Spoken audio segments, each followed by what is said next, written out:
अरब अमीरात के Abu Dhabi शहर के एक जेल में वहाँ का जो कैप्टन होता है जेल का, वह उसके अंदर जाता है, एंट्री करता है और उस सेल में जाता है जिस सेल में महिलाएं होती हैं। महिलाओं के बीच में एक ऐसी लड़की जिसका नाम शहजादी होता है। शहजादी को बुलाया जाता है और शहजादी से कहा जाता है उस कैप्टन के द्वारा कि अब तुम्हारा टाइम जो है पूरा हो चुका है। अब 24 घंटे के भीतर तुम्हें कभी भी फांसी दिया जा सकता है। वह लड़की यह बात सुनकर सन्न रह जाती है और गहरी सोच में चली जाती है। तभी वो जो कैप्टन होता है उस लड़के से कहता है, अगर तुम्हारी कोई आखिरी इच्छा है तो तुम बता सकती हो, जिसे पूरा करने की कोशिश की जाएगी। वह लड़की शहजादी कहती है कि मुझे मेरी अम्मी अब्बू से बात करा दीजिए। कैप्टन उसको एक फ़ोन दिलवाता है। फ़ोन पर वह अपने घर पर संपर्क करती है, अपने अम्मी अब्बू से बातचीत करती है और बात करते हुए कहती है, अम्मी मेरा समय ख़त्म हो चुका है। अब इसके बाद में आपको शायद ही कभी फ़ोन कर पाऊँ, शायद ही कभी आपसे मेरी बातचीत हो पाए। वह रोने लगती है। उसके अम्मी और उसके अब्बू भी साथ में ही थे, वह भी रोने लगते हैं। तीनों रोने लगते हैं। वह चुप कराते हुए कहती है कि रोना मत, और आपने जो इंडिया में केस किया है, वकील से कहकर उस केस को वापस ले लेना। हमें किसी के खिलाफ कोई केस नहीं करना है। हमें किसी से झगड़ा नहीं, किसी से दुश्मनी नहीं चाहिए। हमें केवल सुकून चाहिए। बातचीत खत्म करते हुए वह कहती है कि ठीक है अम्मी, रोना मत और किसी से दुश्मनी मत लेना। वह फ़ोन कट हो जाता है। लेकिन जो उसके अम्मी अब्बू थे वह रोते हुए इस बात को सोच रहे थे। उनके कानों में उस लड़की की जो बात थी, आवाज़ थी, गूंज रही थी कि रोना मत। और वह रोए जा रहे थे, रोए जा रहे थे। उनका रो रो कर बुरा हाल था।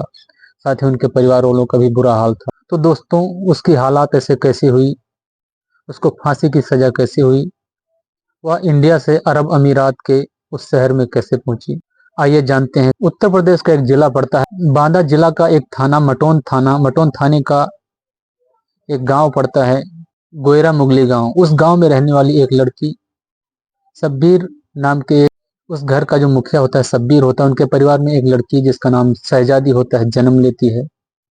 लगभग 8 साल की उम्र थी उसकी। तभी घर में जो है उसकी माँ चूल्हे पर पानी उबलने के लिए रखी हुई थी। पानी इतना तेज उबल रहा था कि पानी उबलते उबलते बाहर को निकलने लगा था।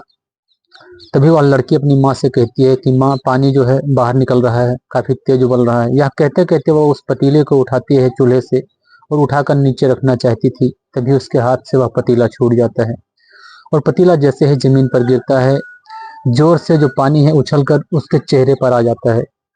उसका चेहरा जल जाता है। अब वह चीखना चिल्लाना शुरू करती है। उसकी माँ दौड़ के आती है। गांव वाले भी इकट्ठा होते हैं। साथ में उसके जो पिताजी को पता चलता है वह भी आते हैं।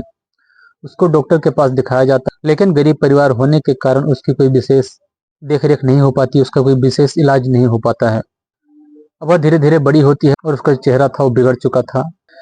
अब वह बड़ी हो जाती है और बड़ी होकर अपने ही गांव में समाज सेवा किया करती थी। अपने उसी चेहरे को लेकर वह अपनी जिंदगी व्यतीत कर रही थी।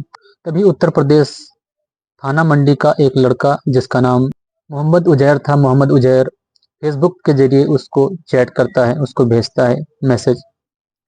उससे धीरे धीरे दोस्ती होती है।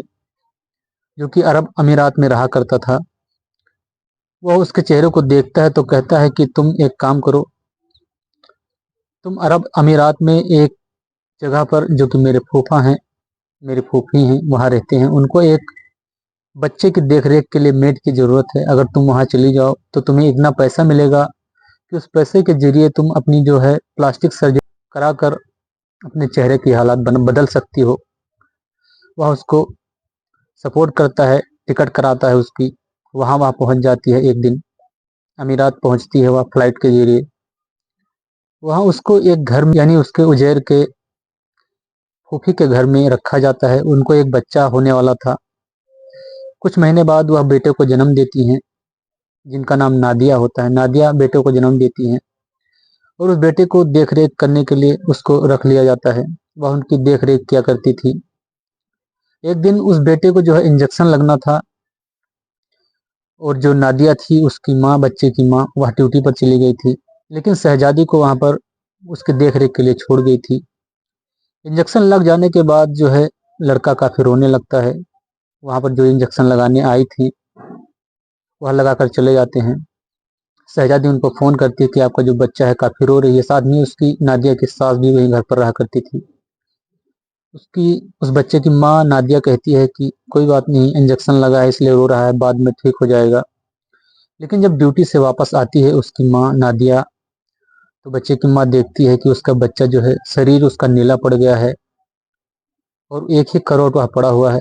जब वह उसको हिलाने डुलाने की कोशिश करती है तो वह हिलता डुलता नहीं है और उसके बाद वह जल्दी जल्दी अस्पताल ले जाती हैं, तो वहाँ पर बच्चे को जो है मृतक घोषित कर दिया जाता है। जब यह खबर उस बच्चे के पिता को चलती है तो वह भी हॉस्पिटल में जा पहुँचता है और हॉस्पिटल वालों को काफ़ी डांटता फटकारता है कि तुम्हारे लापरवाही के चलते ही बच्चे की जान गई है कहीं ना कहीं। हॉस्पिटल वालों के साथ झगड़ा करने के बाद उसके बाद उस बच्चे का जो है दाह संस्कार कर दिया जाता है। लेकिन जो नादिया थी वह बार बार अपने मेट यानी शहजादी के ऊपर आरोप लगाया करती थी कि कहीं ना कहीं तुम्हारी लापरवाही से ही मेरे बच्चे की जान गई है। वह उसे इतना टॉर्चर करती थी, उसको नंगे करके उसके वीडियो डालती थी, उसको बार बार परेशान करती थी। मानसिक संतुलन उसका लगभग बिगड़ चुका था, इतना उसको टॉर्चर किया गया था।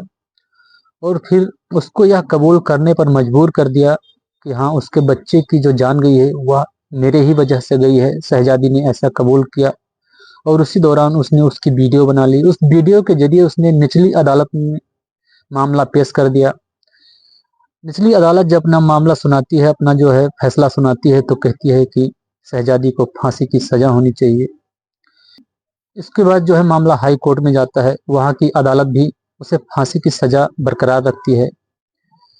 फिर आगे बढ़ती है कहानी, तो जो है फैसला सुप्रीम कोर्ट तक जा पहुँचता है। वहाँ पे सुप्रीम कोर्ट ने भी उसी को फांसी की सजा का मामला बरकरार रखा। यह बात जब शहजादी के माँ बाप को पता चलता है यहाँ, तो यहाँ की जो सरकार होती है हमारी काफ़ी कोशिश करती है, साथ ही करोड़ों लोग हमारे देश के काफ़ी कोशिश करते हैं उसको बचाने की। लेकिन दुर्भाग्य की बात यह है कि वहाँ की जो सरकार होती है अरब अमीरात की, वह इस बात को मानने से इनकार कर देती है, हमारी सपोर्ट नहीं चल पाती। और 14 फरवरी 2025 को उस जेल का जो कैप्टन होता है उसके महिला सेल में जाकर शहजादी के साथ बातचीत करता है और कहता है तुम्हारा समय कंप्लीट हो गया है, यानी पूरा हो गया है। अब 24 घंटे के अंदर कभी भी तुम्हें फांसी दिया जा सकता है और अगर तुम्हारी कोई इच्छा है तो बता सकते हो। वह अपने अम्मी अब्बू से बातचीत करने की इच्छा रखती है कैप्टन के सामने। कैप्टन उनसे बात कराता है और शहजादी उनसे बात करते हुए फ़ोन को काट देती है। उसके बाद घर वालों का बुरा हाल है। दोस्तों, हम और आप जैसे लोग इस बात को लेकर काफ़ी दुखी हैं। आपकी इसमें क्या राय है? आपके क्या विचार हैं? आप इस पर क्या कहना चाहेंगे?